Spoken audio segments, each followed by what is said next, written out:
Dogs are incredibly easy to deal with if you understand the fundamentals of how to fight them. So, refer to my Horde Fundamentals video if you need to, but if you remember from that, you absolutely need to focus on getting outside of the enemies. You cannot allow them to concave around you. You need to absolutely ensure that you are on the outside of whatever you're attacking.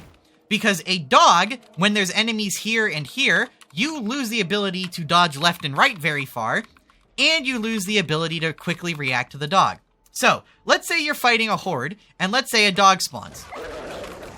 Whenever a dog's footsteps are getting louder, that means he's almost always aggroed and running towards you. Whenever you hear a dog in general, your first order of business, because think about it like this. A dog is able to immediately take you out of the match. So you need to recognize that this is a potentially death threat. Just every time this hits you, you die.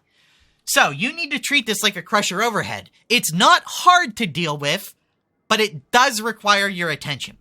So if you're fighting a horde, stop fighting the horde, make sure you're at the end of it, completely stop dealing damage if you need to, until you can push the dog. Because only after you push the dog can you ensure that you can go back to fighting the horde. And if another thing that you always need to do is dodge and push at the same time. Because you can dodge a dog, and you can push it. So, this gives you 2 layers of defense.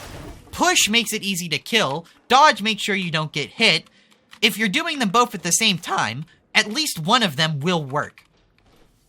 Now, getting dogs off of people... Oh, real quick, Nurgle blessed dogs cannot be stunned. So it's important that you master these fundamentals, because if there's a Nurgle blessed dog, well, just fighting the horde and pushing it's not going to work. You have to do them both.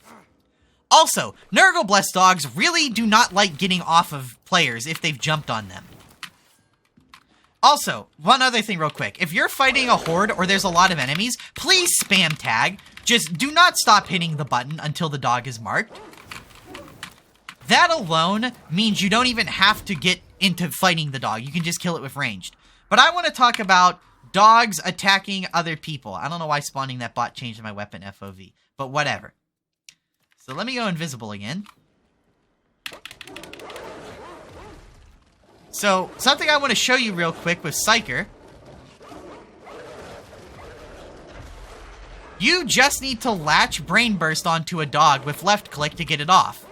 So if you're a Psyker and you're using Brain Burst or really anything, you can be max distance away. You don't even have to Brain Burst it, just start charging it. Because this actually has a little bit of a stun.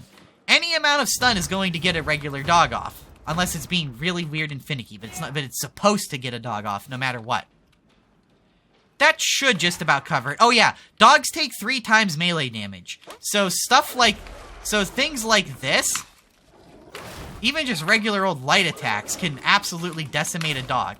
They have so little stagger, and they have so little stagger or health. They take so much extra damage and stagger from melee that virtually anything you want to do... Why is the dog T-posing?